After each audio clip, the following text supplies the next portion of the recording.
মোস্তাফিজুর রহমান মানেই বাংলাদেশের বোলিং আক্রমণের মূল অস্ত্র। তবে দুর্ভাগ্য যেন কিছুতেই পিছু ছাড়ছে না কাটার মাস্টারে। দিল্লি ক্যাপিটালসের হয়ে খেলতে গিয়ে বাঁ হাতের বুড়ো আঙ্গুলে গুরুতর চোট পেয়েছেন তিনি। স্ক্যানে ধরা পড়েছে আঙ্গুলের চির, ফলে বিশ্রামে থাকতে হবে অন্তত 2 সপ্তাহ। এই চোটই পাকিস্তানের বিপক্ষে আসন্ন টি-20 সিরিজে তার জায়গা কেড়ে নিয়েছে।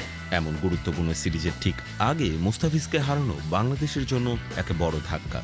বিসিবি ইতিমধ্যেই নিশ্চিত করেছে মোস্তাফিজের নাম প্রত্যাহারের খবর। তার পরিবর্তে দলে সুযোগ পেয়েছেন খালেদ আহমেদ।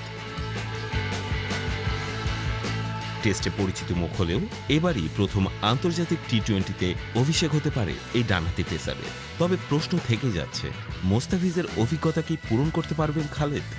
লাহোরের গাদ্দাফি স্টেডিয়ামে 28 মে শুরু হবে প্রথম টি-20 সিরিজের পরের 2 ম্যাচ 30 মে ও 1 জুন। পাকিস্তানের স্পিন বাউন্সের কন্ডিশনে মোস্তাফিজের অনুপস্থিতি কতটা প্রভাব ফেলবে তার সময় বলে দেবে। পাকিস্তান সফরে বাংলাদেশ স্কোয়াডে আছেন লিটন দাস অধিনায়ক, তামিম, ইমন, শান্ত, সৌম্য, শামীম, জাকের, মেহেদী, রিশাদ, তানভীর, খালেদ, হাসান মাহমুদ, শরীফুল, তানজিম সাকিব, নাহিদ রানা।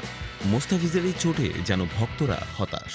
তেমনই সুযোগ পেয়েই খালেদ আহমেদের চোখে এখন অভিষেকের স্বপ্ন। কিন্তু অভিজ্ঞতার জায়গা পূরণ হবে তো?